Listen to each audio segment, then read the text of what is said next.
सतनाम वाहिगुरु। वाहिगुरु जी दा खालसा, वाहिगुरु जी दी फतेह।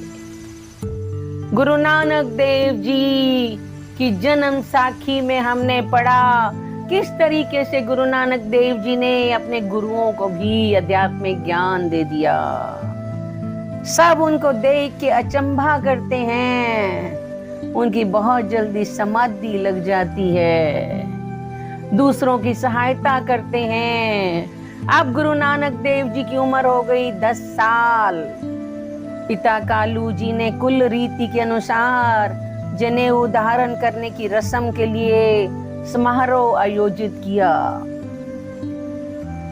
उसमें कुल के पुरोहित पंडित हरदयाल जी को इस काम के लिए बुलाया गया। जनेऊ की सभी शास्त्रीय विधियां पूरी करने के बाद पुरोहित जी नानक जी को जनेऊ पहनाने के लिए आगे बढ़ते हैं तो बालक नानक जी ने उनका हाथ पकड़ लिया तथा पूछा, पंडित जी आप मुझे जो ये जनेऊ धारण करवाने जा रहे हैं इसका क्या लाभ है, इसकी क्या विशेषता है, इसका क्या धर्म है। तब पंडित जी के आश्चर्य का ठिकाना नहीं रहा, क्योंकि आज तक किसी ने उनसे कोई प्रश्न किया ही नहीं।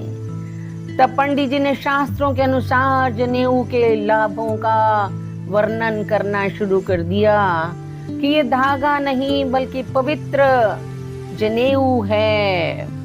ये उच्च जाति के हिंदुओं की निशानी है। इसके बगैर व्यक्ति शूद्र के समान है। यदि आप जनेऊ धारण कर लेंगे तो आप पवित्र हो जाएंगे। ये जनेऊ अगले संसार में भी आपकी सहायता करता है। इसके ना पहनने से आदमी अपवित्र रहता है। जनेऊ पहनने से ब्राह्मण, खत्री, वैश्य धर्म के अधिकारी बन जाते हैं। परंतु नानक जी इस उत्तर से संतुष्ट नहीं हुए और कहने लगे, पंडित जी आपने जनेऊ के बहुत गुण बताए हैं, परंतु मुझे इसमें शंका है। पंडित जी ने पूछा, बेटा तुम्हें क्या शंका है?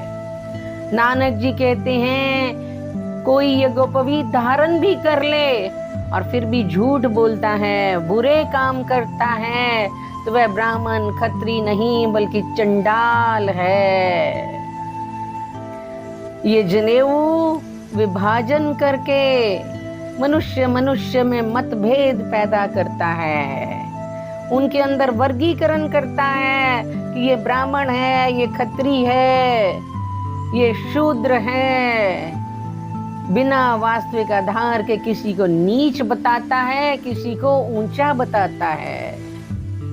और बात यहाँ तक भी खत्म नहीं होती, ये तो भाई बहन के बीच में दीवार खड़ी करता है, क्योंकि नारी को जनेऊ का अधिकार नहीं दिया जाता।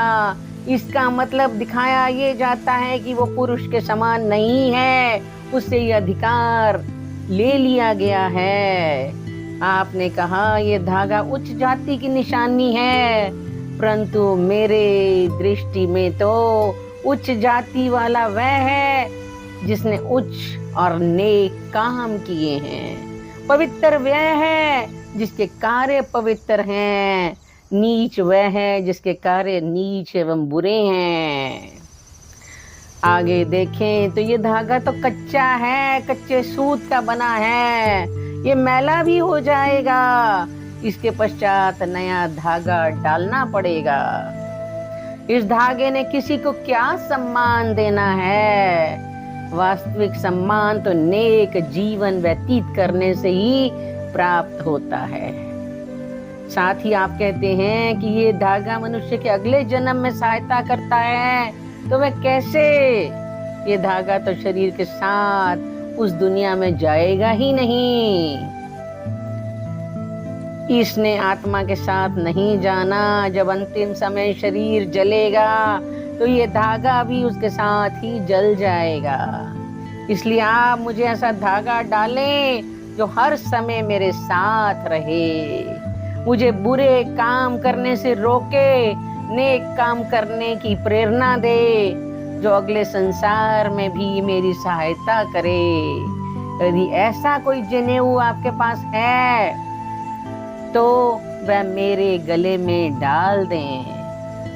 पंडित जी ने बहुत शांत भाव से कहा, बेटा नानक, अच्छा तो आप ही हमें बताओ कि हमें कौन सा जनेऊ धारण करना चाहिए। तब नानक जी ने कहा, दया कपाह संतोख सुत जत गड्डी सतवट एहो जनेऊ जिए का हई तद पाडे कत ना ए टुटे ना मल लगे ना ए जले न जाए तंसो मानस नानका जो गल चले पाई। तब नानक जी ने कहा, सबसे पहले दया की कपास बनाओ। सूत में कपास चाहिए तो पहले हमारे अंदर दया की भावना पैदा करो, उससे संतोष रूपी सूत बने। दया के बाद हम संतोषी भी हों और सत्य का उसे वट लगाएं। जो वट लगाते हैं हम वो सत्य की लगाएं और जतीपन की गांठ लगाएं, पवित्रता की गांठ लगाएं। ऐसा जनेऊ जिसमें दया हो, सत्य हो, आदि कर्म हो, वह गले में पहने। अगर कोई पुरुष इस प्रकार का जनेऊ धारण कर लेता है तो वह मेरी दृष्टि में धन्य है। बहुत अचंभित हुए सारे लोग। एक छोटा सा बच्चा बड़े महान लोगों की तरह बातें कर रहा है। ब्राह्मण को वो कहते हैं उसी यज्ञोपवीत की पुष्टि करनी चाहिए जो जीव के साथ जाए। संसारी वस्तु तो संसार तक ही है, परमात्मा के दरबार में संसारी वस्तु की कोई कीमत नहीं है।